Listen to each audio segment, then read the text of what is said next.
Et coucou tout le monde et bienvenue sur ma chaîne Mademoiselle Soso et ses lectures, j'espère que vous allez tous très bien.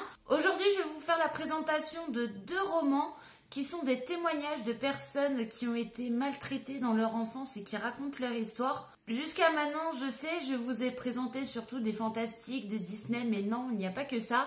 Ce sont les témoignages de personnes qui ont vécu certaines choses, que ce soit pendant la Deuxième Guerre mondiale avec les camps de concentration, la maltraitance sur enfants ou même les femmes battues. Tout ce qui est témoignage et faits réels, j'adore ça.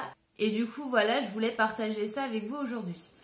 Donc le premier roman que je vous présente, c'est « Ils ont volé mon innocence » donc de Tony Maguire avec Madeleine Vibert, des éditions City. Il a été édité en 2015.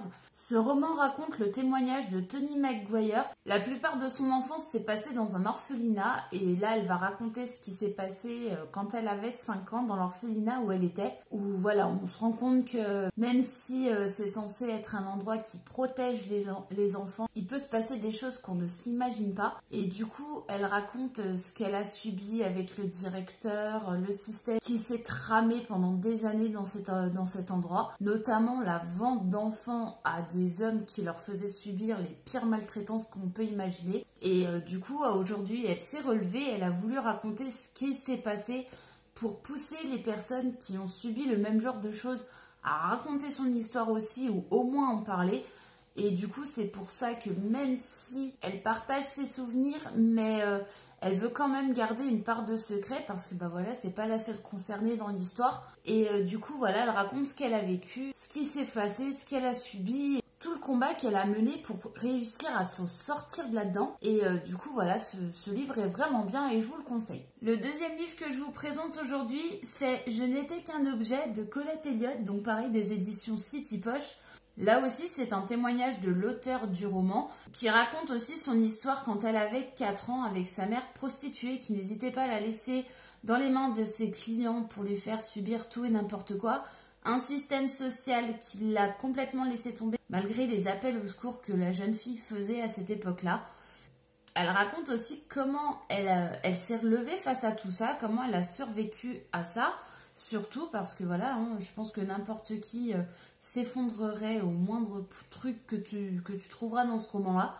Elle raconte tout le chemin qu'elle a parcouru pour pouvoir se relever et refaire sa vie à son image et pour être heureuse, surtout parce que ces choses-là, ça marque beaucoup.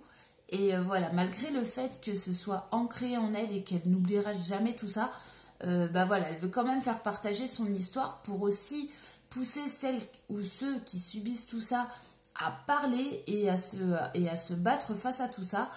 Mon avis sur les deux romans, malgré que ce qui est raconté dedans soit complètement horrible, ça montre que voilà, malgré tout ce qu'elles ont subi, bah, ces deux femmes, elles ont réussi à se relever, à se battre face à tout ça.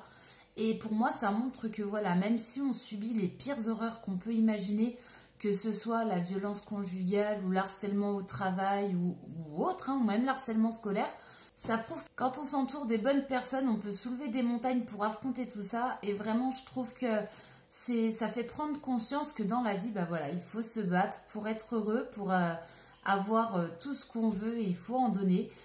Et c'est pour ça que du coup, ce genre de roman m'intéresse beaucoup.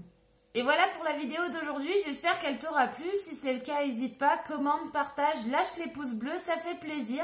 Je vous dis à très bientôt pour une nouvelle vidéo. Prenez soin de vous et je vous dis à bientôt. Salut!